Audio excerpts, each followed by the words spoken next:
अस्सलाम वालेकुम, आप देख रहे हैं खबर के साथ मैं हूं अली सरवर। मौलाना फजल रहमान साहब ने कहा है कि तहरीक इंसाफ समेत किसी भी सियासतदान को जेल में नहीं होना चाहिए। और KPK का नया सदर जो बनाया गया है PTI की जानिब से, जुनैद अकबर साहब, वो फरमा रहे हैं जी 9 मई से पहले और बाद में इदारों से राब्ते में रहे तमाम मामला तय पा चुके हैं। हुकूमत और इदारे चाहते हैं ये हुकूमत मज़ीद 2 साल चले, यानी उनसे बातचीत हो गई। ये बहुत बड़ा दावा इस सामने आया है। जबकि अयूब खान साहब ने आइंदा हफ्ते एक और ख़त लिखने का ऐलान किया है आर्मी चीफ़ को, और वो ये कहते हैं कि जी आर्मी चीफ़ को ख़त डील के लिए नहीं समझाने के लिए लिखा था। फ़ौज और आवाम के दरमियान फासले बढ़ रहे हैं, वो नहीं चाहते कि फ़ासले मज़ीद बढ़ें।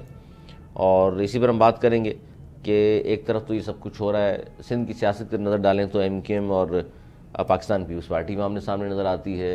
मुल्क में क्या इंतशार की सियासत दोबारा बढ़ रही है, इस पर हम बात करेंगे। हमारे साथ पाकिस्तान पीपल्स पार्टी के सीनियर रहनुमा सदर हैं पाकिस्तान पीपल्स पार्टी सिंध के निसार अहमद खोड़ो साहब, बहुत शुक्रिया। निसार अहमद खोड़ो साहब, क्या कहेंगे? ये बात तो दुरुस्त है कि जैसे मौलाना साहब ने कहा कि खान साहब समेत किसी भी सियासतदान को जेल में रखने के वो खिलाफ हैं और हुकूमत के इस्तेहकाम के दावे बेबुनियाद हैं। 8 फरवरी को इलेक्शन में चारों सूबों में बदतरीन धांधली की गई, लिहाजा नए इंतखाबाती हल है।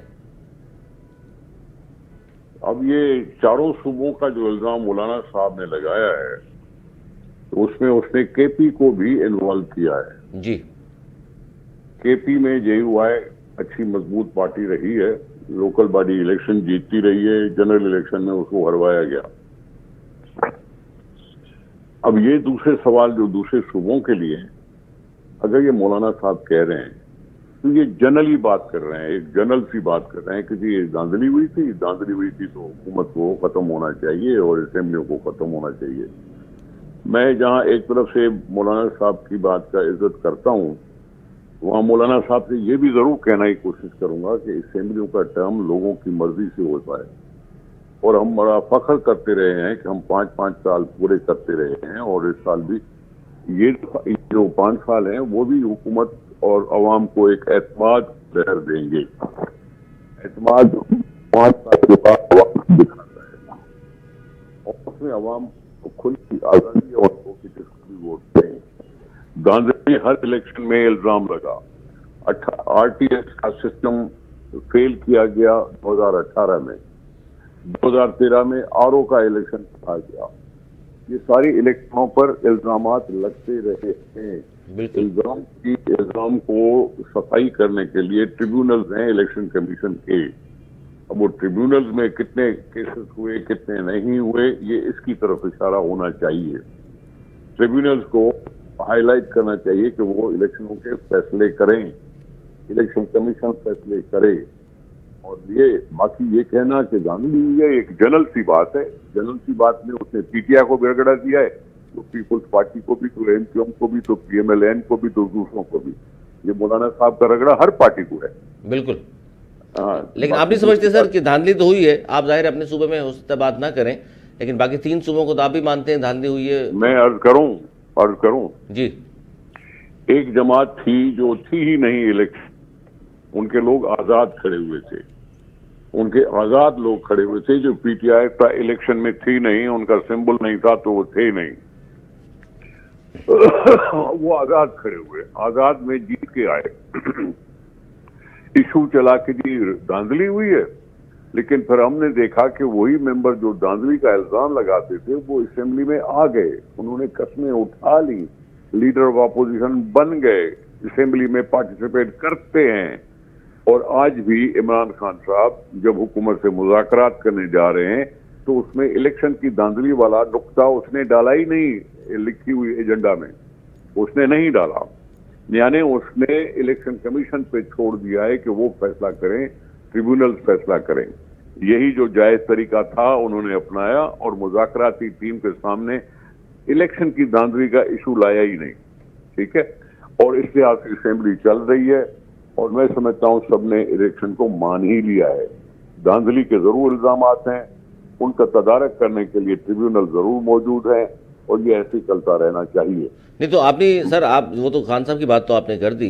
निसार अहमद खोड़ो साहब क्या सोचते हैं कि पंजाब में KP में पाकिस्तान पीपल्स पार्टी को धांधली के जरिए नहीं हरवाया गया? साहब जब हम असेंबली में जाके बैठे तो हमने धांधली बांधली कुछ नहीं कबूल की ना। हम 18 में भी जाके असेंबली में बैठे थे जब आरटीए सिस्टम को फेल किया गया था, जानबूझकर आरटीए सिस्टम को फेल किया गया, लेकिन फिर भी हम असेंबली में जाके बैठे। हाँ, हमने धांधली का इल्जाम लगाते जरूर रहे, लेकिन हम असेंबली में गए थे। जो रिजल्ट हुई उसको मानकर हम असेंबली में जाके बैठे। नहीं तो ये तो इमरान खान की तरफ था ना कि वो जज्बात में आके असेंबलियों से इस्तीफे भी दे देते हैं, लेकिन इस दफा उन्होंने इस्तीफा नहीं दिया। इस दफा उन्होंने इस्तीफे नहीं दिए। जब वोट ऑफ नो कॉन्फिडेंस पास हुआ तो उसने इस्तीफे दे दिए। गलत टाइम पे गलत फैसला इमरान खान ने किया, हमने नहीं किया। अब वो कह रहे जी नो कॉन्फिडेंस भी जाहिर है बाजवा और वगैरह मिलकर कराया। अरे बाजवा साहब को लाए खुद से यार, छोड़ो इस चीज को क्यों बोलते रहते हो। बाजवा को एक्सटेंशन किसने दी? इमरान खान ने। नहीं, इमरान खान ने नहीं दी, तमाम पार्टी ने मिलकर दी। आपने वोट नहीं डाला? इमरान खान ने शुरू की, इमरान खान ने इनिशिएट की, इमरान खान की पार्टी ने पायलट किया। और बाकी पार्टी सर क्या कर रही थी? वो फिर क्या है, वोट देने आए तो किसी ने वोट दिया, कोई बाइकआउट करके चला गया, लेकिन इनिशिएट किया था, पायलट किया था इमरान खान ने, किसी और ने नहीं। वजीर आजम ही करता है। बाकी दूसरे जो थे वो सारे प्राइवेट मेंबर थे। प्राइवेट मेंबर कोई बिल नहीं लाए। कोई प्राइवेट पार्टी, यानी मतलब कि पीएमएलएन हो या पीपुल्स पार्टी हो या जेयूआई हो या एमक्यूएम, उन्होंने कोई बिल पेश नहीं किया था। लेकिन बिल वोट पेश किया था इमरान खान ने। लेकिन वोट दिया पीस पार्टी ने भी, नून लीग ने भी। मैं कह रहा हूं जो पेश कर रहा है उसका क्यों नहीं बोल रहे हो, उनका क्यों नहीं कहते? वो तो है ही ना सर, वो तो है ही, वो तो है ही। फैज हमीद हो या बाजवा हो, दूसरा सवाल नहीं उठना चाहिए। पायलटिंग उसने की थी। अच्छा, दूसरा वो काम कर ले तो उनको कुछ ना कहें। पायलटिंग उसने की थी, मान लो इस चीज को। और 2024 में सर किसने की? क्या हुआ 2024 में? वो तो आरटीएस बैठा, बाजवा साहब शरीक रहे। 2024 में भी 2024 के लिए मैंने बताया ना, नहीं बताया, सुना नहीं क्या आपने? सर आपने टर्मिनल्स की जो बात की, मैं टर्मिनल्स का जवाब दे दूं। 30% सर, 30% टर्मिनल्स के फैसले आए हैं एक साल में। आपकी बात मैं ऐसे नहीं सुनूंगा, मेरा जवाब सुनोगे तो मैं बात करूंगा, नहीं तो बंद कर दूंगा। सर ट्रिब्यूनल्स की आपने बात की, उस पर सवाल तो करने दें। मैंने कहा पिछली दफा जब इमरान खान धरने देके बैठा था डी चौक पर, उन्होंने क्या किया था? उन्होंने कहा था 4 इलेक्शन को खोलो, इलेक्शन कमीशन इन पे देखे। उस वक्त वो कह रहा था कि इलेक्शन कमीशन देखे, तो आज क्यों नहीं कह रहा? आज वो कह रहा है जुडिशल कमीशन बनाने, आप लोग बनाने को तैयार नहीं। अब आए इलेक्शन कमीशन का चीफ जो है वो किसने बनाया था? इमरान खान ने। Chief election commissioner Imran Khan के टाइम में बना था। बिल्कुल। तो फिर वो तो कहते हैं जी बाजवा साहब की फरमाइश थी ये। तो फिर क्या करूं मैं? खुद ही बनाता है, खुद ही लाता है को, फिर खुद ही गाली देता है। ये तो हमारी तारीख रही है ना सर, जो लाते हैं फिर बाद में भुगतते भी हैं। भाई आप जिसको बोलो, मैं उसके अक्ल की क्या सलाम पेश करूं? चीफ इलेक्शन कमिश्नर वो खुद लाता है, फिर उसको बुरा भला कहता है, फिर बाजवा साहब को लाता है, फिर उसको बुरा भला कहता है। तो मैं तो उसकी अक्ल पे क्या करूं अपने आप को? सर हमारे यहाँ निजाम ऐसा ही है, ट्रिब्यूनल्स ने एक साल में सिर्फ 30%। बात निजाम की नहीं, बात निजाम की नहीं है। जो एक्चुअल चीज है उस पर बात किया करें, बात निजाम की नहीं है। चीफ इलेक्शन कमिश्नर को उसके जमाने में अपॉइंट किया गया था, बाजवा साहब को पायलट उसने करके और उसकी एक्सटेंशन दी। जो हकीकतें हैं वो हकीकतें, उसको छुपाया नहीं जा सकता। खान साहब आज ये चाह रहे हैं कि जिस तरह के आपके ताल्लुकात हैं एस्टेब्लिशमेंट से, उनके भी इस तरह के ताल्लुकात हो जाए। तो या बात तो आप कर रहे हो, बात तो अभी आप कर रहे थे कि वो जो नया सदर बनाया गया है केपी का, उसने अंदरून थाना एस्टेब्लिशमेंट से राब्ते किए। बात तो आप कर रहे हो। जी बिल्कुल, उन्होंने तस्लीम किया है। एक मिनट, उन्होंने तस्लीम किया तो कौन सी बड़ी बात हो गई? वो एस्टेब्लिशमेंट के साथ रात के अंधेरे में राब्ते क्यों कर रहे हैं? इससे पहले किसी ने नहीं किए सर? नहीं, हमने चार्टर ऑफ डेमोक्रेसी किया था, उसको पढ़ो। उसमें था कि दोनों पार्टियां जो हुकूमत में और अपोजिशन रहती थी, उस पर ये कदगन लगाई थी कि रात के अंधेरे में इसकी एस्टेब्लिशमेंट से नहीं करेंगे। शहबाज शरीफ साहब पे इल्जाम है कि डिग्गी में बैठ कर गए और रात के अंधेरे में गए। मेरी बात आपको कबूल नहीं है, मेरी बात वो और बात है। नहीं, आपकी बातें कबूल है, जो आप बिल्कुल दुरुस्त जो बात करेंगे बिल्कुल कबूल होगी। मैंने क्या, मैं बात सुनिए, स्याह और सफेद में बात किया करो। मैं आपसे पहले भी इस तरह से बहस में पड़ गया था, मैं बहस में पढ़ना नहीं चाहता। लेकिन चार्टर ऑफ डेमोक्रेसी में बाकायदा एक ये शिक है कि कोई पार्टी किसी पार्टी को गिराने के लिए रात के अंधेरों में एस्टेब्लिशमेंट से बात नहीं करेगी। ये तो मान रहे हैं कि जी हम एस्टेब्लिशमेंट से बात कर रहे हैं, 2 साल हुकूमत रहेगी, उसके बाद चली जाएगी, मैं इसको साजिश क्यों न करूं? अदम एतमाद के लिए राब्ते किए उस वक्त भी तो सर मिसाक जमहूरियत मौजूद था। एस्टेब्लिशमेंट के साथ बात करने का तुक ही नहीं है। जब तुम सियासतदान हो, जब तुम सियासी पार्टी हो, जब पार्लियामेंट है, पार्लियामेंट में हुकूमत की अक्सरियत है, अपोजिशन की अकलियत है। हमने vote of no confidence parliament के थ्रू दिलवाया था, एस्टेब्लिशमेंट के थ्रू नहीं दिलवाया था। तो सिंध हाउस में सर वो लोग जो जमा करके कोई बैठाए भी हुए आके रह सकता है, कोई भी आके रह सकता है सर सिंध हाउस में, मतलब सिंध हाउस वहाँ में कोई भी। ए भाई सुनो तो सही, सुनो तो सही, अकल के नाखुन हमें लेने चाहिए। अपने लोगों को खुद से वो रख नहीं सका, अपनी पार्टी को छोड़कर, जो हुकूमत में थी, जो पार्टी हुकूमत में थी उसको छोड़ के और आके सिंध हाउस में रहे। हमने उनको वहां रहने दिया, हमने उनकी थोड़ी बहुत प्रोटेक्शन की, फिर भी हमने उनसे वोट नहीं करवाया था। मतलब उन्होंने आपसे रिक्वेस्ट की कि हमें सिंध हाउस में रख लें आप। अब बाबा हमने वोट नहीं करवाया था। वो आए होंगे असेंबली में, बैठे होंगे, लेकिन वोट नहीं करवाया था उनसे।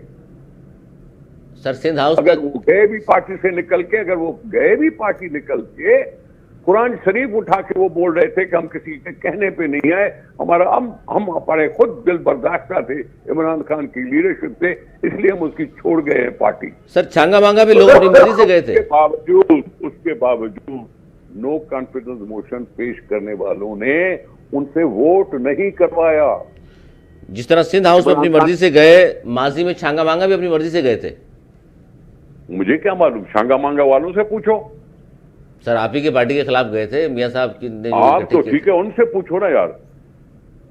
ये सवाल हमसे पूछ रहे हो क्योंकि सिंध हाउस में ठहरे थे, तो छांगा मांगा वालों से पूछो उन्होंने क्या किया था। यही हुआ था सर वहां भी। मुझे नहीं मालूम, उनसे पूछ के तो बताओ ना। सिंध हाउस में सर इन्होंने रिक्वेस्ट की थी, सर आपने हमें यहाँ रख ले 5-7 दिन। देखो बात सुनो, सिंध हाउस में आके ठहरे या किसी होटल में आके ठहरे या किसी घर में आके ठहरे, इमरान खान को छोड़ गए थे। वो उनकी पार्टी में थे और उनकी पार्टी को छोड़ गए थे। छोड़ना उनकी अपनी मर्जी है। हुकूमती पार्टी थी, हुकूमती पार्टी को कोई आदमी अगर छोड़ता है तो 100 दफा सोचता है कि मैं अगर निकलूंगा तो फिर पता नहीं क्या होगा, लेकिन फिर भी उसके बावजूद भी उसकी पार्टी को छोड़ गए थे और उनसे ऐलान कर दिया था कि हम उसके साथ नहीं है। ये ऐलान ही काफी होता है। मुझे ये बताओ इमरान खान की पार्टी को क्या हक था कि सिंध हाउस पर धावा बोले, उसके गेट तोड़े, गुंडागर्दी करे? अच्छा उनको हक नहीं था, लेकिन रखने वालों को तो हक था। गुंडागर्दी थी, वो खान साहब के नाम पे वोट पड़ा हो, किसी और को जाके दे दे वोट।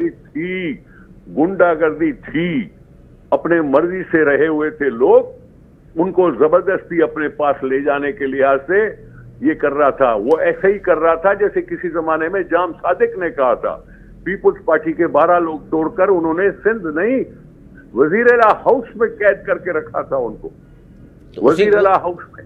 उसी अमल को दोहराया गया फिर। अरे सुनो मेरे भाई, सुनो, जाम सादिक ने क्यों 11 लोगों को पकड़ा, क्यों उनको चीफ मिनिस्टर हाउस में रखा? कौन होता है चीफ मिनिस्टर हाउस की किसी मेंबर को मर्जी के बगैर रखे?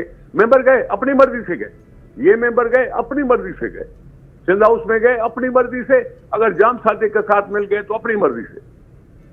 ये बात मेंबरान की मर्जी की है। वो उनकी पार्टी छोड़ के सिंध हाउस में चले गए थे, ठीक है, हमने उनकी मेहमान नवाजी की। नहीं तो इमरान खान तो दावा बोलता, अगर सिंध हाउस पे दावा बोल सकता है पॉलिटिकल माइलेज लेने के लिए, तो किसी होटल पे भी कर सकता था, किसी घर पे भी कर सकता था। उसकी गुंडागर्दी तो मशहूर हो गई।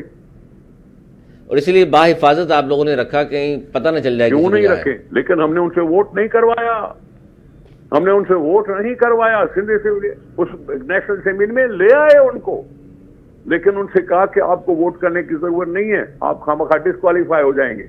सर ये सारे लोग किसने भेजे थे सर आपके पास? बाबा बात मान लो, मेरी जो कह रहा हूं बात मान लो।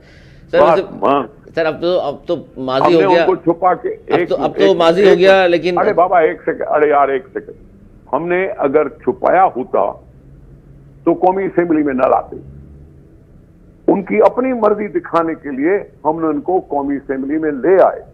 हम कौमी असेंबली में ले आके बिठाया उनको और फिर उनको कहा कि जी आपको वोट देने की जरूरत नहीं है, कहीं आप डिस्क्वालीफाई ना हो जाए। ये तो उनकी अपनी मर्जी हुई ना, अपनी मर्जी से सिंध हाउस में गए थे, अपनी मर्जी से कौमी असेंबली में आए। नहीं, वफादारियां अपनी मर्जी से तब्दील करते लोग कराई नहीं जा सकती। ठीक है, ऐसा ही है सर। हाँ बड़ा स्टेटमेंट है आपका, यानी कि कभी भी सर वो फॉरवर्ड ब्लॉक बना था आपका परवेज मुशर्रफ दौर में, पेट्रियट बन गई थी, अपनी मर्जी से गए थे वो भी। देखो बात सुने जनाब, एक और बात बताऊं, 2002 की इलेक्शन, जनरल मुशर्रफ हमारे 12 आदमी तोड़े उसने कौमी असेंबली के और उनको नाम दे दिया पैट्रियट। बिल्कुल अपनी मर्जी से गए थे। यहां सिंध असेंबली में 7 अरकान तोड़े, अली मोहम्मद महर को वोट जाके उन्होंने दिया, अली मोहम्मद महर को उन्होंने वोट जाके दिया। कौमी असेंबली में वोट जाके पैट्रियट ने जफरुल्लाह जमाली को दिए। हमने वोट नहीं करवाया, हमने वोट नहीं करवाया जो लोग निकल गए थे इमरान खान की पार्टी से। फर्क देखो, अटैक फिर भी हम पर करते हो। आए अपनी मर्जी से, आए कौमी असेंबली में, वो कैद नहीं थे और उनसे वोट हमने नहीं करवाया। प्लीज आप वोट न करें, जो मर्जी है बाकी ऐवान की वो करके दिखाए। इमरान खान को शिकस्त हुई। आप जनरल मुशर्रफ का दौर क्यों भूल जाते हो? उसी का तो नाम लिया सर मैंने कि एक आमिर ने 12 लोगों को जबरदस्ती भी उस पार्टी के पेट्रियट बना दी। तो आप मान नहीं रहे, आप खुद कह रहे नहीं नहीं अपनी मर्जी से गए थे। तो मैंने तो कहा ना, मैंने उनको कहा, हमने उनको लोटे कहे, हम उनको लोटा कहते रहे। जिस तरह आज पीटीआई कह रही है सिंध हाउस में जो गए थे उनको लोटा। बाबा सुने मेरी बात, हमने और कुछ उनको नहीं कहा था, हमने सिर्फ उनको लोटा कहा था। जो याद होना चाहिए कि लोटे का लफ्ज बहुत मशहूर हुआ था, चाहे वो सिंध के हो या वो में कौमी असेंबली के हो। उन लोटों को सर बाद में लिया तो नहीं वापस आप लोगों ने? ए मेरे भाई, मैं लूं उनको या न लूं मेरा अपना फैसला है, ठीक है भाई। वो हो सकता है तरगीब में आ गए हों, हो सकता है लालच में आ गए हों, हो सकता है 12 लोगों को 6 वजारतें मिली हों। ये उस वक्त हुआ था, ये उस वक्त हुआ था जब 6 वजारतें मिली 12 लोगों को, जब यहां सिंध में वजारतें मिली। ये उनकी उस वक्त की बात क्यों नहीं करते हो? अब हमने अगर उनको रखा, अगर खाना खिलाया, उनकी खिदमत चाकरी की, क्योंकि वो अपने लीडर से डरे हुए थे और डरने का सबूत यह है कि उन्होंने धावा बोल दिया, सिंध हाउस का गेट तोड़ा। इसी वजह से हम उनको ले आए कौमी असेंबली। कहीं वो ये ना समझ ले कि वो कोई कैद में थे। हम कैद में नहीं रखे थे, हम कैद में नहीं रखे थे। आए, उन्होंने वोट नहीं दिया, इमरान खान साहब हार गए, हार के और कौमी असेंबली को लात मार दी और इस्तीफा दे दी। अब इलेक्शन पर धांधली का इल्जाम है, लेकिन फिर भी इलेक्शन में असेंबली में बैठे हुए हैं। तो आप चाहते हैं दोबारा भी पहले वाला अमल दोहराएं, वो इस्तीफे देके चले जाएं? मैं दोबारा बनाने की बात नहीं है, मैं इमरान खान साहब के अकल की बात कर रहा हूं कि जब उनको इस्तीफा नहीं देना चाहिए था तो उन्होंने इस्तीफा दे दिया, जब देना चाहिए था तो वो बैठे हैं। सियासी अदम इस्तेकाम सर किस तरह आएगा? नहीं है, सियासी अदम इस्तेकाम नहीं है। किस तरह आएगा सर? नहीं है, इस्तेकाम है, अदम इस्तेकाम नहीं है। अच्छा, इस वक्त सियासी इस्तेकाम मौजूद है? हाँ बिल्कुल है।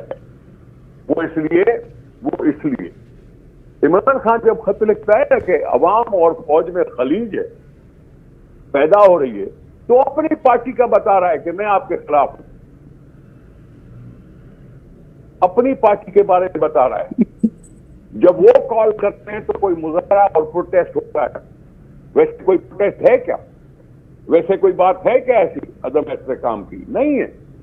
वो अपनी बात बता रहा है, फौज को लिखकर वो अपनी बात बता रहा है कि जी मैं आपके खिलाफ हूं, मैं दूरियां पैदा कर रहा हूं, इसलिए मुझसे बात करो। मन की बात।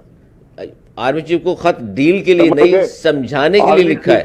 भाई आर्मी को एक खत लिखे या 5 खत लिखे, ठीक है, आर्मी चीफ को एक खत लिखा हो या 5 खत लिखा हो, मैं समझता हूं वो जायज नहीं है। क्यों जायज नहीं है सर? खत लिखना जायज नहीं है। मुल्क का सरबराह वजीर आजम है, रियासत का सरबराह हाफिज जरदारी है। अच्छा, क्या समझा? सही। मुल्क का सरबराह शहबाज शरीफ है, तो आर्मी चीफ भी सर आर्मी चीफ भी इसी मुल्क का है, इसी फौज का है। खत लिख दिया तो क्या मजाक है? अफवाज पाकिस्तान हुकूमत के हुक्म पर अमल करने वाली एक इदारा तो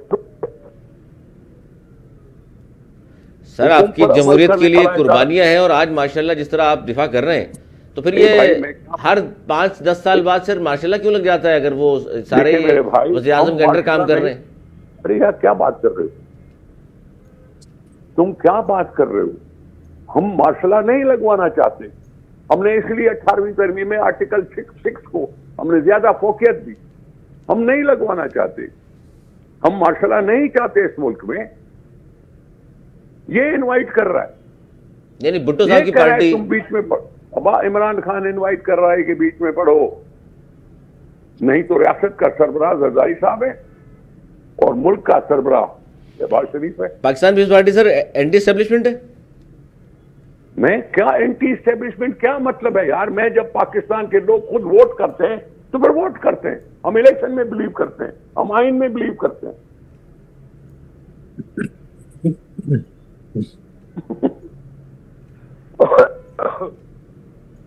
और आइन और कानून के साथ जो खिलवाड़ हो रहा है सर। जनाब थैंक यू। अभी कोई सवाल है तो मैं हाजिर, क्योंकि मुझे कहा गया था कि मैं सिर्फ बीपर दूंगा। सर ये तो बता दीजिए कि जाते जाते कि मैं अब पाकिस्तान का अहम जाहिर है हमारा सूबा है सिंध, जहाँ सबसे ज्यादा रेवेन्यू इकट्ठा होता है। कौन सा सूबा है? सबसे अहम सूबा। कौन सी सूबे की बात कर रहे हो? सबसे अहम सूबा सिंध। हाँ तो क्या हुआ उसको? सर इसमें आपके साथ वफाक में बैठी हुई MQM, लेकिन वो आज फिर उन्होंने मीडिया पे गुफ्तगू की और सारा इल्ज़ाम लगाया कि सिंध में तरक्की नहीं हो रही, वजह सिर्फ पीपल्स पार्टी है, चौथी हुकूमत आ गई, काम करने को आप तैयार नहीं। सर बात सुने, आप थोड़ा सा तवज्जो से सुन लीजिएगा। हम MQM के साथ इस वक्त हुकूमत में नहीं है। MQM इस वक्त हुकूमत में वफाक में है, ठीक है, और वफाक में हुकूमत में है, वहां शहबाज शरीफ की पार्टी है वजीर आजम, ठीक है। रही बात, हमें जरूर उस वक्त इनके साथ हुकूमत में नहीं है, लेकिन कभी किसी जमाने में हम उनके साथ हुकूमत में इकट्ठे बैठे भी थे, लेकिन इसके बावजूद वो तनकीद करते थे। अब तनकीद करना हर पार्टी का हक बनता है। वो हमारे साथ कोई जिम नहीं हुए कि हमारी बात बोले। वो अपना पॉइंट ऑफ व्यू लोगों को बता रहे हैं। वो अपने पॉइंट ऑफ व्यू MQM अपने लोगों को बता रहे कि ये हुकूमत नाकारा है, हम अच्छे हैं। लेकिन ये भी नहीं कह सकते कि जी वो कभी हुकूमत में रहे ही नहीं, लगातार 10-15 साल हुकूमत में रहे। मैं उनसे भी सवाल कर सकता हूं, भाई आपने 15 साल में क्या तीर मारे? मैं ये भी सवाल कर सकता हूं। सुबह तो पूरा सर, सुबह तो आपके पास था ना, उनके पास तो चंद वजारतें होती थी। मैं अभी भी कह रहा हूं, अभी भी सिंध सूबा हमारे पास है अपनी जगह पे, लेकिन मैं उनसे पूछ तो सकता हूं ना कि एज ए पॉलिटिकल पार्टी तुम अगर बात कर रहे हो कि आज की हुकूमत नाकारा है, तो तुम तो पहले ही नाकारा हो चुके थे, इसलिए तो तुम हार रहे हो। 18 की इलेक्शन में हारे क्यों? 24 के इलेक्शन में जीत गए, पहले से ज्यादा सीटें आ गई। भाई मैं पूछ रहा हूं, तुम एक बात तुम एक बात करोगे, मैं 10 बातें करूंगा। करें बिल्कुल, ठीक है ना। 1993 में बाइकआउट क्यों किया? उनके खिलाफ ऑपरेशन हो रहा था। उनके खिलाफ ऑपरेशन हो रहा था। 2001 में लोकल बॉडी का इलेक्शन का बाइकआउट क्यों किया? मुशर्रफ के उस वक्त खिलाफ थे, वो बाद में साथ बैठे उनके। और फिर मुशर्रफ की हुकूमत थी तो फिर 2005 में क्यों आए? इताअत कर लिया उन्होंने।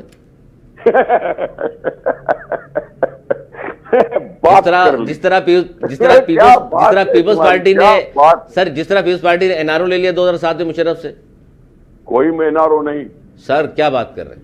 कोई नहीं NRO। मोहतरमा सर NRO के जरिए वापस नहीं आई? NRO में भाई मोहतरमा को कोई रोक नहीं सकता था वापस आने के लिए। मोहतरमा ने रिक्वेस्ट नहीं की थी मुशर्रफ को कि मुझसे मिलो। मोहतरमा में कोई नहीं ऐसी कोई रिक्वेस्ट की थी कि मुझसे मिला जाए। जैसे इमरान खान कहता है जनरल आसिम मनीर मुझसे मिले, हमने कोई ऐसा नहीं की। मखदूम साहब के जरिए सर राब्ते नहीं हुए? मखदूम साहब किसी के थ्रू कभी ये रिक्वेस्ट नहीं चलाई थी कि जी हमसे मिलो। सर मखदूम साहब यहां से जाते थे दुबई, मैंने अपना नाम ले लिया भाई, मैं भी उस वक्त सूबे का सदर था। आपके जरिए राब्ता हुआ सर? मैंने कहा नहीं कहा हमने, मैं इन राब्तों में यकीन नहीं रखता, मैं अपनी कुव्वत के बलबूते पे आगे चलने की कोशिश करता हूं, चाहे हम हार जाएं या जीत जाएं। ताकत का चश्मा मैं आवाम। खत नहीं लिखता, मैं खत नहीं लिखता, न डील करते न खत लिखते। मैं ये नहीं कहता कि जी मुझसे मिला जाए। तो सर इसमें एतराज क्या है? मिलते हैं तो आपस में मिलने दें। वैसे आपके साथ बहस करके मुझे मजा आ रहा है सर समझे बात, मुझे मजा आ रहा है। कभी सामने घंटे भर बुलाओ, तुम भी बैठो मैं भी बैठो फिर साथ की तरह। सर बिल्कुल हमारी तरफ से सर आपको दावत है इंशाल्लाह। थैंक यू, बहुत शुक्रिया, बहुत शुक्रिया। निसार अहमद खोड़ साहब ने जी कहा है कि हमारे साथ बैठना भी चाहते हैं, वो प्रोग्राम में हिस्सा लेना चाहते हैं। हमें भी ख्वाहिश रहेगी खोड़ साहब आए, स्टूडियो तशरीफ लाएँ। इस वक्त हमारे साथ बैरिस्टर अली ताहिर साहब भी मौजूद है जी, गुफ्तगू सुन रहे होंगे, वो पाकिस्तान तहरीक इंसाफ साहब का ताल्लुक है। बैरिस्टर साहब बहुत शुक्रिया। आज सबसे पहले मैं आपसे बात करना चाहूँगा पीका के हवाले से। पेका सर उसको चैलेंज किया और आज नोटिस जारी हुए हैं, जहां हमने देखा कि इस्लामाबाद हाई कोर्ट में भी चैलेंज हुआ, लाहौर में भी और कराची में भी चैलेंज किया गया। और बिलाखिर इस पर एक अच्छी बात आज ये हुई कि डेवलपमेंट कहेंगे हम इसको, कि मामला आगे बढ़ा है। ये सर जितने भी आपकी वकला की तंजीमें हैं वो तमाम पेका के हवाले से एक ही मौक़िफ़ रखती हैं, सहाफ़ी बरादरी के वो साथ खड़ी हैं, या आप लोगों में भी डिफरेंट ओपिनियंस हैं? बिस्मिल्लाहिर्रहमानिर्रहीम। देखिए अली साहब बिल्कुल डिफरेंस ऑफ ओपिनियन मौजूद है और बड़ा इस वक्त पूरा मुल्क ही पोलराइज्ड है, तो उसी तरह बार्स भी पोलराइज्ड हैं। अनफॉर्चुनेट बात यह है कि आज तक बार्स में जो नहीं हुआ था वो अब होना शुरू हो रहा है, और जिस तरह का बहसबाजी या लड़ाई झगड़ा जो हमारी बार्स में नहीं होता था वो अब होना जो है वो शुरू हो रहा है। और ये सारी जो आफ्टर इफेक्ट्स हैं ये इस 26वीं आईनी तरमीम के हैं। तो वकला ने एहतजाज भी किया सर इस पे तो आज? जी सॉरी, वकला ने एहतजाज भी किया ना आज? जी सिर्फ एहतजाज नहीं, बड़ा बहादुर एहतजाज किया। और ये जो मर्सनरीज थे, जो लॉ एंड ऑर्डर जिनसे जो है वो काबू होता नहीं है, और वकीलों के ऊपर इन्होंने धक्के दिए, ये तो हम इनसे पूरा हिसाब लेंगे। वकीलों ने आज बड़ा अच्छा शो दिखाया इस्लामाबाद में भी, और आज हमने यहाँ पर कराची में भी आपने देखा कि वकला निकले। तो ये देखिए बार काउंसिल के सदर साहब साथ थे और सर। बात ये है कि हम अपने आईन के साथ खड़े हैं, आईन के साथ कोई समझौता नहीं होने देंगे। This is the only issue that the lawyers can get United under, और मेरे ख्याल में वो यूनाइटेड अब नजर आ रहा है कि बड़ी तेजी से हो रहे हैं, और वो जो अदर साइड है वो बड़ी तेजी से श्रिंक कर रही है। अच्छा जी अली सरवर साहब आप सवाल कुछ पूछ रहे थे? मैं सवाल ये भी करना चाह रहा था। राशिद हाशमी साहब भी हमारे साथ मौजूद है, नून लीग के सीनियर रहनुमा है, उनको भी इंट्रोड्यूस करा दूं। मैं आता हूँ हाशमी साहब आपकी जानिब भी। अली ताहिर साहब ये आपने जो आज नोटिस जारी हुए हुकूमत को पेका के हवाले से, ये बताइए कि इसमें मेन पिटीशन पॉइंट्स क्या हैं आपके जिसको चैलेंज किया है आपने? जी अली सरवर साहब बिल्कुल, राशिद साहब मेरे भाई हैं वो हैं, बट मैं आपसे दरखास्त ये होगी कि आप पहले मुझसे सवालात ख़त्म कर लीजिएगा, बिकॉज मैं क्रॉस टॉक उनके साथ नहीं करूंगा। पिछली दफ़ा भी बड़ी बदमज़गी हो गई थी, और वो एक अलग लेवल की बात करते हैं, हम जरा डिफरेंट एक जोन में होते हैं। नहीं सर, अखलाकियात में जाहिर है सारी बातें होनी चाहिए, अच्छी बात है। जी, तो वो लास्ट टाइम भी हो गया था, और आपको पता है कि वो हम उस टाइप के सियासी बातें नहीं कर सकते, वो फटे वाली बातें। खैर एनीवे, देखिए मामला ये है कि ये जो पिटिशन है हमारी पीका की, ये बड़ी लिमिटेड इसका स्कोप है, और वो ये है कि आप फॉल्स और फेक को डिफाइन किए बगैर उसको क्रिमिनलाइज नहीं कर सकते। आपने ये देखा कि मतीउल्लाह जान के साथ क्या हुआ, उसको चुप कराना था, नहीं करा सके तो उस पे ड्रग्स का पर्चा डालना पड़ा, या इमरान रियाज खान को बिल्कुल ही गायब करना पड़ा। अब बड़ा आसान हो गया है कि आप कहें कि ये तो फॉल्स एंड फेक न्यूज दे रहा है, इसको उठाओ, इसको चुको, और वो बेचारा 2 3 4 दिन जब अंदर वो पिस के आएगा तो अगली दफा वो खुद ही जो है वो चुप होएगा, वो कहेगा चलो जी रियासत को अगर कोई बात नहीं पसंद तो हम नहीं करते। ये बेसिकली एनेथीमा है सोसाइटी के लिए, और ये हम एक सुसाइड क्लब बन जाएंगे सोशली अगर हम अपनी बात नहीं कर सकेंगे तो। इस वजह से हमने इसको पीका एक्ट को चैलेंज किया है और ये अनकॉन्स्टिट्यूशनल है।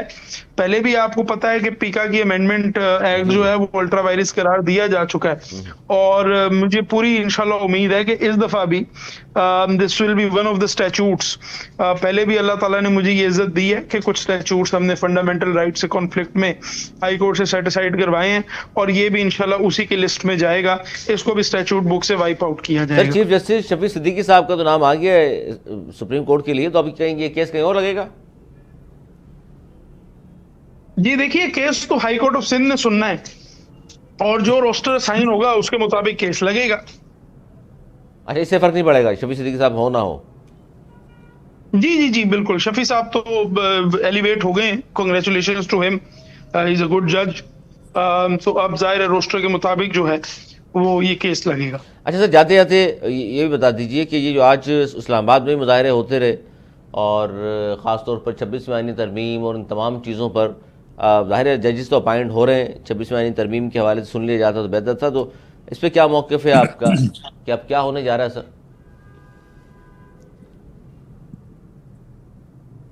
जी मेरे साहब, सॉरी आपका सवाल सही से सुन नहीं सका। जी मैंने कहा इस्लामाबाद में भी आज जो मुजाहरे हुए और 26वीं आईनी तरमीम के बाद ज़ाहिर है जो अब सीनियरिटी का मसला भी आ गया है, जिस पे आज कहा भी गया और बाइकआउट किया दो जस्टिस साहिबान ने भी, और वकला ने भी बाइकआउट किया कुछ ने, लेकिन ग्रुपिंग तो ज़ाहिर है वकला में भी।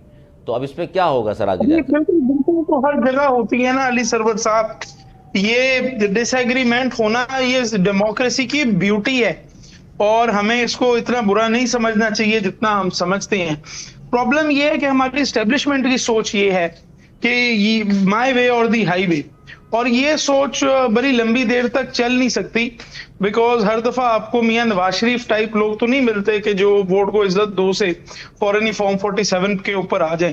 कभी कभार आपको इमरान खान जैसे लोग भी टकरा जाते हैं, तो डिफरेंस ऑफ ओपिनियन होना बड़ी अच्छी बात है, लेकिन ये जो एस्टेब्लिशमेंट एक अपना नैरेटिव सर आपने बीच में ये सियासी डालना चाहती है। सर बीच में सियासी जुमला आपने कह दिया, तो अज़ाए कंधे मुकर्रर में ही पूछ लूं। देखिए ना, बात ये है कि ये 8 फरवरी को वो जो सारा एक 9 मई का बयानिया बनाया था, लोगों ने उठा के उसको डस्टबिन में फेंक दिया है।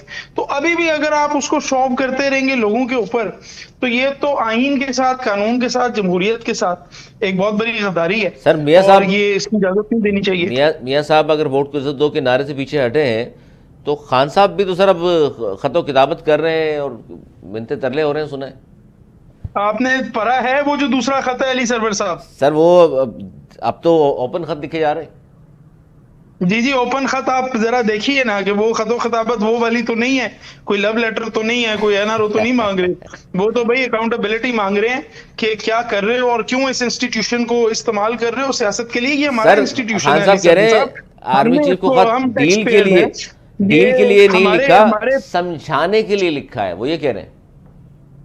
जी सॉरी, खान साहब फरमा रहे हैं कि आर्मी चीफ को खत डील के लिए नहीं लिखा, समझाने के लिए लिखा है। सर वो आर्मी चीफ माशाल्लाह बहुत समझदार आदमी है, जरूरत नहीं थी खान साहब को। नहीं जी, देखिए ना, इस वक्त तो इदारे का जो मूड है और जिस तरह डीजी आईएसपीआर आके प्रेस कॉन्फ्रेंस करते हैं, मुझे तो माजरत के साथ कोई बड़े समझदार नहीं लगते जो इस वक्त पब्लिक रिलेशंस लोगों के अंदर हैं। अली सरवर साहब, मैं भी उससे वाकिफ हूं, आप भी उससे वाकिफ हैं, उससे कोई डिनाई नहीं कर सकता, और अगर कोई डिनाई करता है वो अपने आप को डिलूड करना चाहे करे, लेकिन इदारे की पीआर इस वक्त किस जगह पे है वो हम सबको पता है। तो बेहतर है ना कि हमारी फौज है, हमने इसको डिफेंड करना है एट एनी कॉस्ट, हमने अपने खून के ऊपर इसको डिफेंड करना है। हम पाकिस्तानी कौम भूखी है और वो अपना सारा बजट जो है उठा के अपनी मिलिट्री को देती है, उनके सर का ताज है। तो अब अगर वो सियासत में फिर इंटरफेयर करेंगे और उस इदारे को इस्तेमाल करेंगे तो फिर जाहिर है उस पर तनकीद तो होगी, फिर उस तनकीद को आप अनजस्टिफाइड तो नहीं कह सकते अली सरवर साहब। चलिए जी, बहुत शुक्रिया वैसे इधर हमारे मौजूद थे। राशिद आजमी साहब, आपको इसलिए थोड़ी सी जहमत उठाना पड़ी कि वो जुमला सुन लिया होगा वैसे साहब का, उन्होंने कहा जी क्रॉस टॉक ना हो, पिछली मरतबा प्रोग्राम में थोड़ी बदमज़गी हो गई थी। अच्छा, इसमें बड़ी अहम चीज़ ये निकली कि खान साहब के ख़त के हवाले से बात हो रही है। राशिद आजमी साहब, ये आप भी ये समझते हैं कि मुनासिब अमल नहीं है खत लिखना? देखें जी, क्रॉस टॉक का जहाँ तक मामला है, अगर कोई बंदा गलत बात करेगा तो मकसद क्रॉस टॉक का नहीं होता, हकायक को दुरुस्त करने की बात होती है। अदरवाइज जो फैक्ट्स जो हैं वो दुनिया को पता होते हैं। और इनकी ये देखें, इमरान खान की और उनकी जमात के लोगों की ये खूबी ये रही है कि ये जोसेफ गोइबल हिटलर के जो प्रोपेगेंडा मिनिस्टर थे उस स्टाइल में झूठ बोलते हैं, बार बार बोलते हैं और इतनी दफ़ा बोलते हैं कि वो बिलाखिर झूठ जो ना वो सच लगना शुरू हो जाता है। तो इस वजह से अब इन लोगों को ये चीज़ें महसूस होती हैं कि जब इनको कोई बंदा सिर्फ एक लम्हे के लिए टोक दे कि भाई ये इस तरह नहीं, इस तरह है, ये दादोशुमार जो आप बता रहे हैं वो उस तरह नहीं। रही बात आपके सवाल की जो खत लिखने की, तो देखें आर्मी चीफ को ये पीटीए वाले वालिद मोहतरम भी बोलते थे। उनके रिकॉर्ड पे शहरियार रफीदी साहब के जो जी कहा था, बिल्कुल कहा, बाप होता है जी कौम का। हाँ जी, वही ना, कौम का बाप होता है। तो वही ना, मतलब है कि उसके अलावा एक पेज पे है अच्छा, उन्होंने तो कहा था कौम का बाप होता है, आप लोग तो नहीं मानते ना इस बात को? देखें, आर्मी चीफ इसी तरह इम्पोर्टेंट है जिस तरह बाकी जो तमाम इदारों के सरबराह जो हैं वो इम्पोर्टेंट हैं, ठीक है। वो ख्वाह वो वज़ीर आज़म है, ख्वाह वो अदलिया के चीफ जस्टिस होते हैं सुप्रीम कोर्ट के, तो सभी का एक अपना एक जो होता है वो दायरा कार होता है। उसमें रहते हुए अगर सब काम करें तो मेरे ख्याल में कोई बाप बेटे वाली बात किसी जगह पे ना तो होती है, ना ही रहनी चाहिए। अभी देखें, अभी जो हुकूमत चल रही है, रियासत माँ किस तरह होती है फिर? नहीं, माँ का एक रुतबा एक ऐसा है कि जिस तरह के किसी को भी आप एहतरामन जो ना वो कह सकते हैं कि उन्होंने भी एहतरामन कहा था, वो कौन सा सर सगा बना रहे थे वो? नहीं, सगा स्टेले वाली बात नहीं है, लेकिन बात ये है कि आप फिर वो क्या उसे कहते हैं कि बूट चाटने में फिर इतने भी आगे ना चले जाएं कि उसे बाप ही बनाना शुरू कर दें, या फिर बूट चाटने की बात या फिर आप कहें या फिर तो अभी उन्होंने तंज किया आप पर कि जी वोट को इज्जत दो का बयानिया कहाँ चला गया आपका? या फिर आप ये कहें कि वो न्यूट्रल तो जानवर होता है। अब ये अंदाजा कर लें कि आप there is something in between as well, कि जानवर सारी बातें और बाप के दरमियान भी कुछ चीज होती है, वो बना लें। हाशमी साहब, ये बातें सारी जो उन्होंने की बिल्कुल गलत है, ये बात आपकी दुरुस्त है, इसको तो हम मानते हैं, बिल्कुल सही कह रहे हैं आप। लेकिन वो साथ में जब ये कहा जाता है जी वोट को इज्जत दो का बयानिया मियां साहब का था, वो कहाँ चला गया? आप देखिए, जो इस टाइम जो हुकूमत बैठी हुई है, हम लोग सर वो वोट को इज्जत देकर आई है, क्योंकि वो बैरिस्टर साहब इस टाइम मौजूद नहीं है, तो चूंकि वो इन चीजों को पिटिशंस को देख भी रहे हैं, अगर वो मुझे साथ साथ, मैं उन्हें टोकने पे बात नहीं करता, बल्कि मैं उनसे क्रॉस क्वेश्चनिंग को चंद चीजें वेरीफाई कर लेता अपने दोस्त से कि इस टाइम जो पीटीआई ने टोटल कितनी पिटिशन जो ना जमा करवाई है। मैं आपको पंजाब के हकायक बता देता हूँ। पंजाब में PMLN की इस टाइम जो ना 240 से ज्यादा की इस टाइम जो ना स्ट्रेंथ है, और इनकी जो है 104 या गालिबन 106 है, मुझे एग्जैक्ट पीटीआई की मुझे एग्जैक्ट नंबर याद नहीं, या 4 या 6। तो उसमें से इन्होंने 37 या 38 के करीब जो ना पिटीशन जमा कराई कि इन हलकों में धांधलियां नहीं। इसमें राशिद साहब आप बात तो सही कर रहे हैं, लेकिन इसमें एक चीज थोड़ी सी है जिस पर कल भी बात हुई थी। फाफन की रिपोर्ट जो आई है आपने पढ़ी होगी, उन्होंने कहा जी 1 साल गुजर गया 8 फरवरी से 8 फरवरी तक सिर्फ 30% ट्रिब्यूनल्स के फैसले आए, 70% केस पेंडिंग है।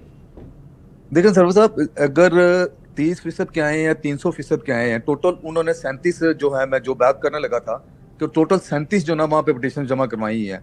एक लम्हे के लिए मान ले कि वो 30 नहीं, वो 100% इनके हक में आ जाते हैं। एक लम्हे के लिए मान ले, नहीं मैं ये नहीं कह रहा हक में आए, आप समझे, मेरी बात प्लीज, मैंने सिर्फ ये कहा है अगर आपने कराई है, इन्होंने कराई, मतलब रिजल्ट अब तक 30% का रियासत के करीब बनते हैं इनके, तो फिर भी इनके पास जो ना वो इतना मार्जिन है, तो ये पता नहीं है 180 सीटें। और ये देखें, इस तरह के जो दावे हैं ना, ये अगर आपने अपने जो वोटर्स को सिर्फ मेंटेन रखने के लिए कि एक प्रोपेगेंडा करके इमरान खान खबरों में रहे, तो फिर ये तो इनकी टैक्टिक्स जो है वो उस हिसाब से तो मैं कहता हूँ ये ठीक है।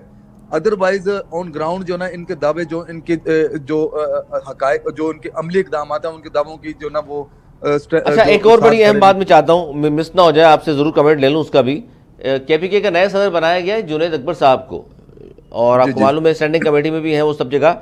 उन्होंने एक दावा किया है जी गुज़िश्ता रोज एक चैनल पर बैठकर, और बड़े वसूख से उन्होंने ये कहा कि जी 9 मई से पहले और बाद में इदारों से राब्ते रहे, तमाम मामला तय पा चुके, हुकूमत और इदारे चाहते हैं ये हुकूमत मजीद 2 साल चले। और उसके बाद उन्होंने कहा जी खान साहब को पेशकश है वो नथिया गली चले जाएं या मरी चले जाएं, और उसके बाद खान साहब बाहर भी आ जाएंगे। वो कह रहे हैं ये सारी बातें डिसाइड हो चुकी। देखिए, मेरे से आप इस बारे में क्या बात करेंगे? मैं ये कहना चाह रहा हूँ कि इतने बड़े बड़े दावे वो कर रहे हैं, तो आप तो जाहिर हुकूमत हैं, आपको तो मालूम है ऐसा बात नहीं हो सकती। वही मैं गुजारिश करने लगा था कि इन दावों के ऊपर तो पीटीआई वाले भी हंसते होंगे। इस वक्त पीटीआई में मामला ये हैं कि अभी जो जलसा हुआ गंडापुर में अलग जलसा किया, बाकी सब ने अलग किया। इमरान खान ने जिस शख्स को पार्टी से शोकाज देकर निकाला था मरवत, वो आपने सबने देखा कि गंडापुर के साथ खड़ा हुआ था। बिल्कुल। तो ये मैसेजिंग है, ये जो चीजें होते हैं ना, बाज इस्तारे होते हैं कि आप जो मर्जी कर दें आपके, लेकिन इसमें सर आपको माइनस कर दिया गया है। आशिफ साहब, आपने चूंकि बात कर दी है गंडापुर की और शेर अब्दुल मरवत की, वो जो तकरीर हुई है रियासत के खिलाफ, रियासत पे थूकने की बात की गई है, इस पर एक्शन क्यों नहीं ले रही गवर्नमेंट? देखें इस पे ये सर ये कम बात है। रियासत के बारे में क्या कहा है? कोई भी मुहिब वतन पाकिस्तानी, भले वो ओवरसीज में है, मैं ओवरसीज में रहता हूँ, मैं यहाँ पे नोट कर रहा हूँ कि वो लोग एक सूबे का वज़ीर आला खड़ा होकर रियासत पे थूकने की बात कर रहा है, तो उस पर अभी तक रियासत खामोश है। जी मैं वही गुजारिश करने लगा था, आपने फिर इंटरप्ट कर दिया कि यहाँ पे ओवरसीज में भी जो ना काफी सारे लोग जो जेन्युइनली शायद इमरान को सपोर्ट करते थे कि चलें इसे एक मौका देना चाहिए, इसने देके, हालांकि इसने दिवालियापन के नेच पे पाकिस्तान को लिया है, अब वो लोग भी इमरान खान के मुंह पे थूकते हैं। पाकिस्तान के खिलाफ कोई भी जमात, कोई भी लीडर, कोई भी शख्स अगर बात करेगा, किसी भी पार्टी का हो, क्रॉस द बोर्ड में ये बात बिल्कुल हम साथ खड़े हैं सभी इस बात पर। रियासत के खिलाफ कोई बात भले मेरी रियासत के ऊपर जो थूकेगा उसके मुंह पे मैं सबसे पहले थूकूंगा। सर ये तो मैंने बात की आपसे, आपकी गवर्नमेंट खामोश है कल से, इसे बोलना चाहिए था आपको। देखें सबसे पहले पाकिस्तान, इसमें ऐसी कोई इसमें इफ एंड बट नहीं है। ये लोग पता नहीं कहां से उठ के आ गए हैं, फॉरेन फंडिंग पे पलने वाले, इनके अपने जो जमा करदा जो बैंक स्टेटमेंट्स थी उसके मुताबिक जो है, इनको इंडियंस भी फॉरेन फंडिंग करते थे, इनको जो इसराइली भी करते थे, जूलियन, इंदर दोसांझ, फलाना डमकाना, ये नाम इनके अपने जो स्टेटमेंटों में से निकले थे फॉरेन फंडिंग केसेस में। मैं ये एक चीज बबांगे दोहल और वाशगाफ अल्फाज में कहना चाहता हूँ कि देखें सियासत बाद में है, मुल्क पहले है। किसी भी जमात का लीडर, भले वो मेरी जमात से, हालांकि हमारी जमात में कसमिया बात है, कभी सोचना भी दूर की बात है, कभी इस तरह कहना दूर को सोचना भी दरगुनार है, कभी कहा ही नहीं। लेकिन मैं बात करता हूँ कि किसी भी जमात को कोई भी लीडर अगर ये बात करता है कि रियासत के ऊपर या पाकिस्तान के ऊपर थूकने की बात करता है, तो सबसे पहले उसके मुंह पे मैं खुद थूकूंगा। बिल्कुल सही है आपकी बात, हमारे भी जज्बात यही है, लेकिन हम तो ये कह रहे हैं आपकी हुकूमत है, कार्रवाई कीजिए। देखें कार्रवाई का इसका एक जो लाहे अमल है वो मुझे इसके बारे में नहीं पता, मैं इसके बारे में कोई यस और नो तो नहीं कहना चाहता। जलसे में खड़े होकर कहा और सारी वीडियोस मौजूद है, सबने देखी है वो।